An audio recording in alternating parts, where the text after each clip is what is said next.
Assalamualaikum warahmatullahi wabarakatuh. Hadirin semuanya, pada kesempatan ini saya akan menyampaikan tentang tulisan Bapak Beri Manurung yang ditulis di dalam eh, majalah rintisan Startup volume 15 yang diterbitkan oleh Gerakan Nasional Seribu Startup Digital dan Kominfo.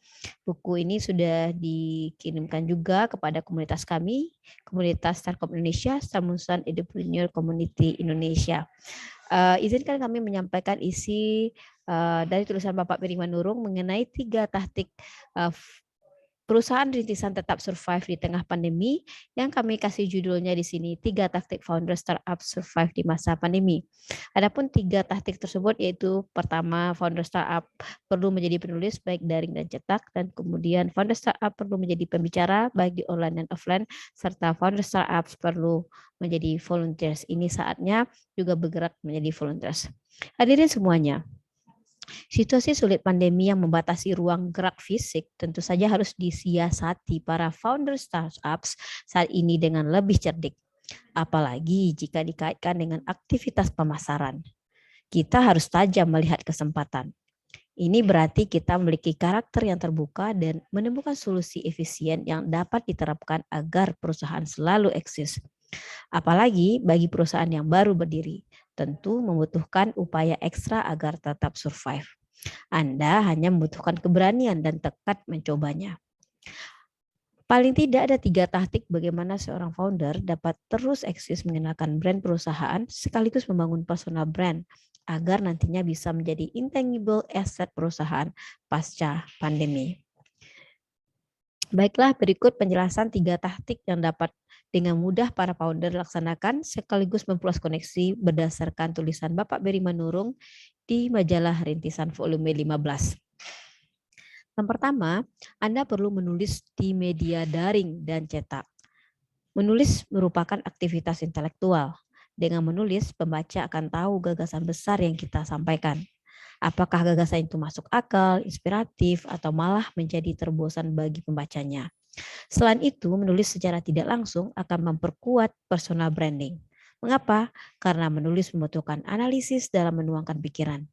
Dengan struktur berpikir yang logis, bukan tidak mungkin menginspirasi bahkan menggerakkan pembaca. Ini sudah jelas bonus yang menarik bagi diri sendiri. Terbitnya karya tulis kita baik di media koran, cetak, ataupun media daring, diri kita akan dikenal sebagai kaum intelektual. Dalam arti lain, produk pengetahuan dari akal yang menyebar melalui tulisan mampu mempengaruhi ribuan, bahkan jutaan kepala manusia. Istilah keren lain, Anda boleh jadi disebut sebagai cendekiawan entrepreneur. So, just write it. Hadirin semuanya, taktik yang kedua yaitu Anda perlu menjadi pembicara. Menjadi pembicara tentu saja membutuhkan persiapan dan ilmu yang cukup. Apalagi jika Anda diundang sebagai pembicara dengan topik spesifik. Misalnya ketika Anda diundang membahas topik pendidikan, paling tidak Anda harus mengetahui data-data teranyar mengenai pendidikan. Kita juga harus memahami permasalahan pokok dari pendidikan. Kabar baiknya, jika Anda diundang dalam sebuah seminar yang menghadirkan tokoh nasional ataupun pembicara yang sudah memiliki nama, reputasi Anda akan terkerek. Dan sudah lumrah, setiap pembicara akan ditampilkan profil bisnis ataupun lembaganya. Hal tersebut akan memperkuat brand perusahaan Anda. Nilai plus lain boleh jadi Anda diwawancarai media pendukung seminar tersebut. Kesimpulannya, sekali merengkuh dayung, 2-3 pulau terlampaui. Oke, kita sekarang masuk yang the last but not least. Be volunteers. Jadilah sukarelawan. Ini mungkin hal baru atau mengejutkan bagi Anda. Boleh jadi Anda merasa aktivitas tersebut terkesan menghilangkan fokus Anda membangun perusahaan dan membuang-buang waktu. Tapi tunggu dulu. Menjadi relawan bukan berarti ini identik dengan relawan bencana atau sejenisnya. Menjadi relawan di sini maksudnya adalah Anda mengikuti sebuah gerakan yang mengangkat sebuah isu besar. Misal, saat ini yang menjadi isu global adalah terkait isu climate change alias perubahan iklim. Tentu saja dimensi isu ini sangat luas karena mempengaruhi perubahan alam dan kehidupan manusia. Anda bisa menjadi bagian dari salah satu fokus isu tersebut. Kita ambil contoh terkait deforestasi, ekosistem wilayah pesisir, kesehatan, kualitas air, lahan pertanian, dan masih banyak lagi. Anda tinggal pilih menjadi relawan yang berfokus pada isu spesifik apa. Pertanyaannya, apakah aktivitas tersebut tidak menguras waktu? Tentu saja tidak. Anda bisa menyesuaikan waktu dan model dukungan.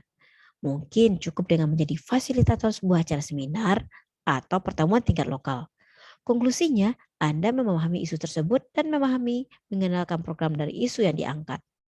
Dengan begitu, Anda semakin dikenal dan publik juga semakin mengenal bisnis Anda. Apalagi jika Anda sedang mengembangkan startup, misalnya katakanlah startup pertanian, mungkin dengan menjadi relawan dan memahami isu terbaru, Anda akan lebih cepat mendapatkan informasi inovasi teknologi pertanian agar lebih meningkatkan produktivitas. Bisa juga nih Anda mendapatkan informasi bagaimana meningkatkan kualitas produksi hasil tani sehingga pendapatan petani meningkat. Ini adalah beberapa contoh yang tentu saja signifikan mempengaruhi sumber daya perusahaan rintisan, sehingga menghemat biaya operasional dan riset Anda. Apalagi jika Anda belum mendapatkan pendanaan penuh dari investor. Nah, hadirin semuanya, para audiens semuanya, demikianlah tadi beberapa aktivitas progresif yang bisa mendorong perusahaan startup Anda tetap survive di tengah situasi sulit pandemi. Intinya jangan gengsi mencoba. Percayalah di mana ada kemauan, di situ selalu ada jalan.